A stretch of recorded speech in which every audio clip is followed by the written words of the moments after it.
Open Carry USMC here. This video is from the University of Texas in Austin from September 2010. A student carrying an AK-47 rifle strolls through security like it's nothing, runs to the 6th floor where thankfully he only shot himself.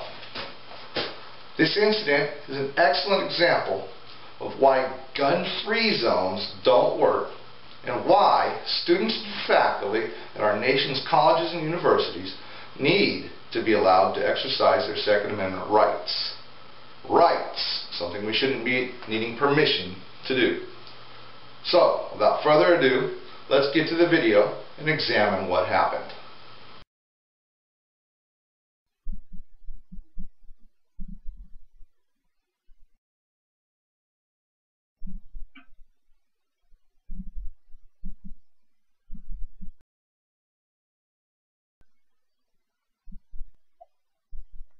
We now go to dash cam video from one of the responding officers. The first timestamp visible from the responding officer's car is at 8:27 a.m. and from the calm driving of the vehicle in front of her, it doesn't appear that she's code 3, red lights and siren. At 8:28 a.m. however, it appears that she is responding. She turns on her lights as she's going through an intersection. Her siren we hear.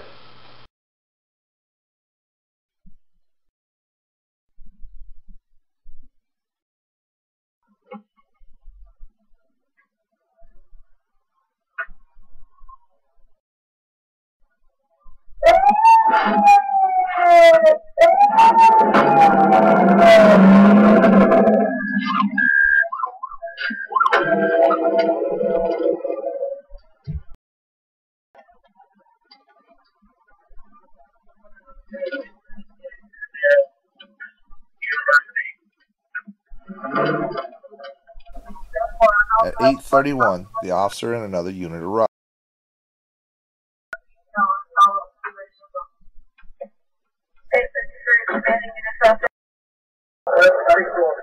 They're on the 10th floor? Yeah, second team in. Call it out. We're who we are. 1026. Griffin, Thurman, Sorrell, and myself entering the building at this time. While other units may have arrived prior to the available audio and video, it's not until 8:34 and 30 seconds that the first officers report they're in the building. 19 and a half minutes after the gunman entered. Had this gunman intended to take the lives of others instead of only his own, how many people could he have killed in this supposedly gun-free zone? Well, with 19 and a half minutes from the time he entered the building, taking an average of 6 seconds per shot, which gives him 5 seconds to aim and fire, and 30 seconds to change magazines each time he has to, the shooter could have fired 198 carefully aimed shots. With only a 25% hit ratio, that means 50 people could have been hit before the police even entered the building. Across the country, these so-called gun-free zones, whether by government mandate or private property policy, have been the scenes of horrific crimes. Columbine, Virginia Tech, Aurora, Colorado most recently.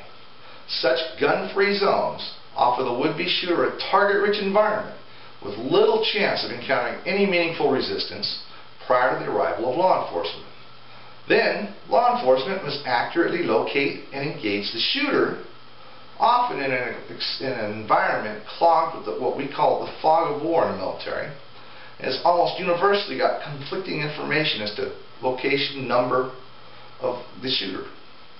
So people must have their basic human right to self-defense recognized, and these so-called gun-free zones must be abolished so that those intent on committing atrocities can be dissuaded or met with effective resistance by their intended victims. I'm We the People on OCDO and Open Carry USMC here on YouTube. Thank you for watching.